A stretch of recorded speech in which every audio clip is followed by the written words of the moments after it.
Bom dia, irmãos. É uma alegria podermos, nesta manhã, podermos meditar na palavra de Deus juntamente com os irmãos. E eu quero estar meditando nesta manhã o livro de Números, capítulo 21, dos versos 4 ao verso de número 9. Estarei fazendo essa leitura. Então partiram do Monte Or pelo caminho do Mar Vermelho a rodear a terra de Edom. Porém, o povo se tornou impaciente no caminho. E o povo falou contra Deus e contra Moisés: Por que nos fizeste subir do Egito para que morramos neste deserto, onde não há pão nem água? E a nossa alma tem fastio desse pão vil. Então o Senhor mandou entre o povo serpentes abrasadoras que mordiam o povo, e morreram muitos do povo de Israel. Veio o povo a Moisés e disse: Havemos pecado, porque temos falado contra o Senhor e contra ti. Ora ao Senhor que tire de nós as serpentes. Então Moisés orou pelo povo. Disse o Senhor a Moisés: Faze uma serpente abrasadora, põe-na sobre uma haste, e será que todo mordido que a mirar viverá. Fez Moisés uma serpente de bronze e a pôs sobre uma haste, sendo alguém mordido por algumas serpentes, se olhava para a de bronze, sarava. Então, irmãos, esse texto que nós acabamos de ler é um texto bastante conhecido da palavra de Deus. Então, nós vemos aqui nesse texto, esse texto após a caminhada, após aquele povo estar caminhando naquele deserto por um bom tempo, já caminhando naquele deserto, está próximo a vencer ali os 40 anos que aquele povo ficou vagando naquele deserto por desobediência daquela nação, por não entrar na terra prometida. Então nós vemos que Deus deu uma ordem a Moisés, que aquele povo ficava vagando naquele deserto, até toda aquela geração que não confiou na palavra de Deus para entrar na terra prometida, ia ficar naquele deserto, ia morrer naquele deserto. Sabemos que daquela geração, pela promessa do Senhor, só Josué e Caleb ia adentrar a terra prometida. Então nós vemos esse contexto desse texto que nós acabamos de ler. Também está no momento também da contenda de Meribá. É um texto bastante conhecido, Salmo 95, vai falar dessa contenda de Meribá. A contenda de Meribá é que aquele povo reclamou com Moisés porque não tinha água naquele deserto. Reclamou porque Moisés tinha tirado aquele povo do deserto, lá do Egito, da escravidão do Egito, levou para aquele deserto, e aquele deserto não tinha água. Então esse é um momento também que antecede ali a contenda de Meribá. Nós sabemos que por essa contenda de Meribá, o povo reclamou com Moisés, foi reclamar com Moisés, e Moisés falou com Deus, Deus fala para Moisés, fala para a rocha que vai haver água. Mas Moisés chegou ali diante do povo, ele não falou, ele bateu naquela rocha por 2 vezes e saiu água. Então, esse é um dos motivos, por qual Moisés não adentrou na terra prometida. Sabemos que Moisés viu a terra prometida, mas não adentrou a terra prometida.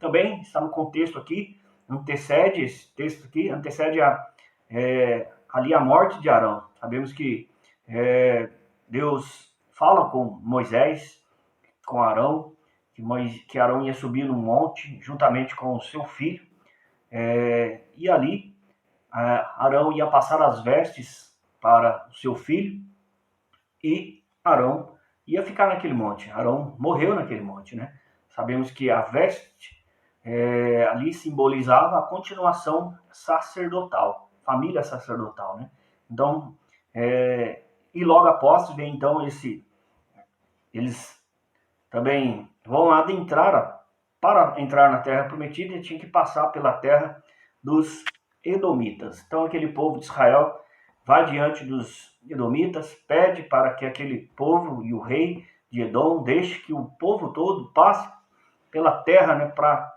cortar caminho, para diminuir a caminhada ali no deserto.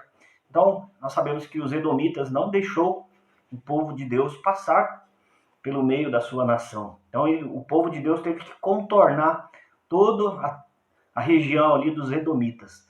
E nós sabemos, pela palavra de Deus, lá nos profetas menores e nos profetas maiores também, vão ter algumas sentenças para aquele povo, por não deixar aquele povo passar pela terra dos Edomitas. Sabemos que os Edomitas vêm ali da geração de Isaac, né?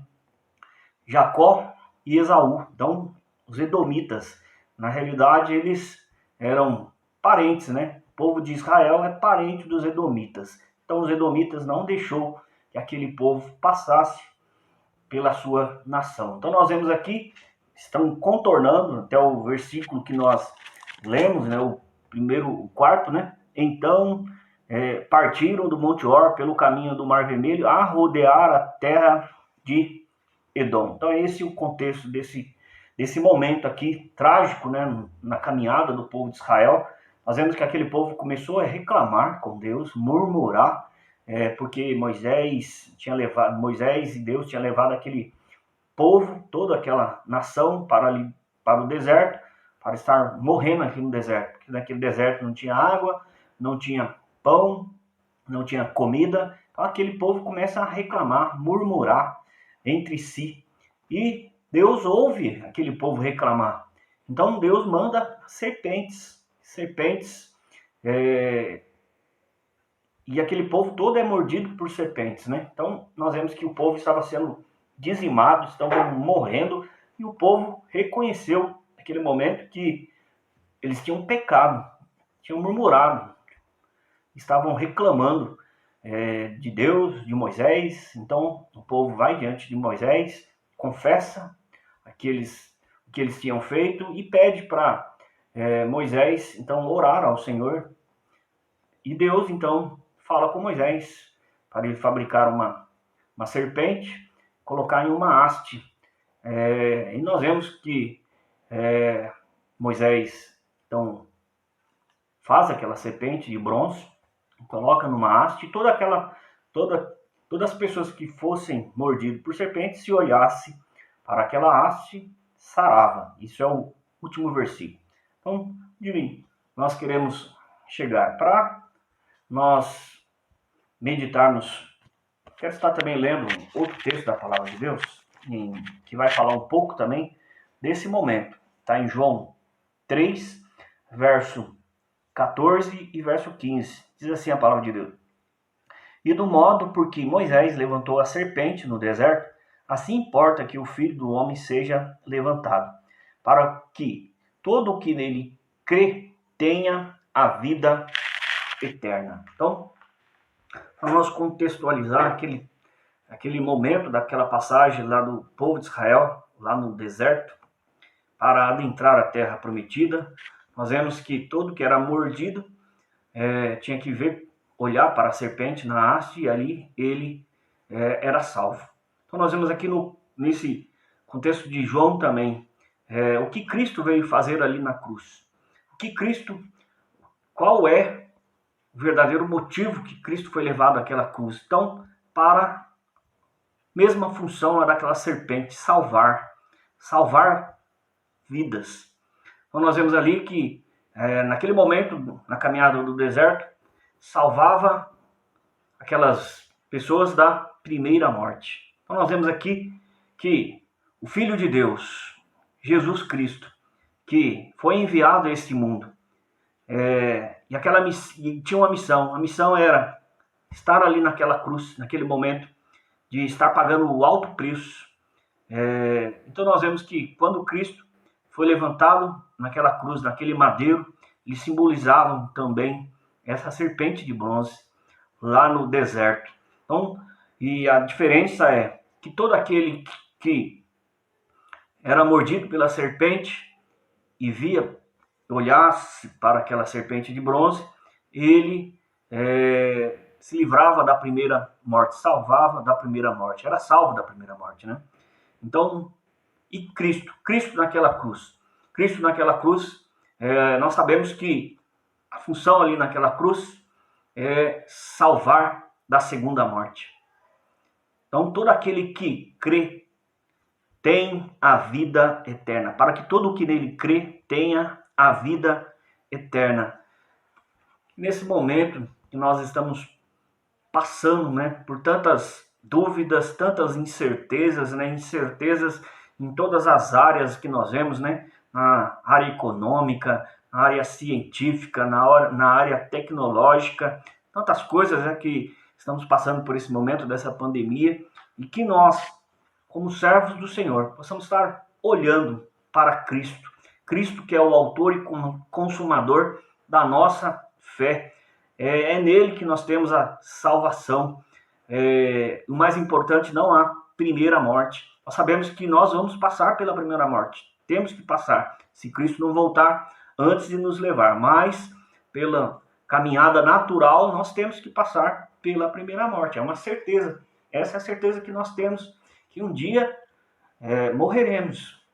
Mas o mais importante e a segunda morte, né? Ou vida eterna. Isso é o mais importante. Então que nós, como servos do Senhor, possamos estar confiado, olhando para Cristo, olhar para Cristo, saber que é nele que nós temos a vida eterna. Deus abençoe a vida de cada irmão, que continue firme nos caminhos do Senhor, confiando nesse Deus Salvador que veio a este mundo para salvar o perdido, para salvar todo aquele que estava morto nos seus delitos e pecados. Nós estávamos separados da comunhão de Deus pelos nossos pecados, mas Cristo ali na cruz nos deu comunhão com Cristo, com nosso Pai novamente. Então que Deus esteja abençoando a vida de cada irmão nesta manhã, que cada irmão tenha uma semana guardada e amparada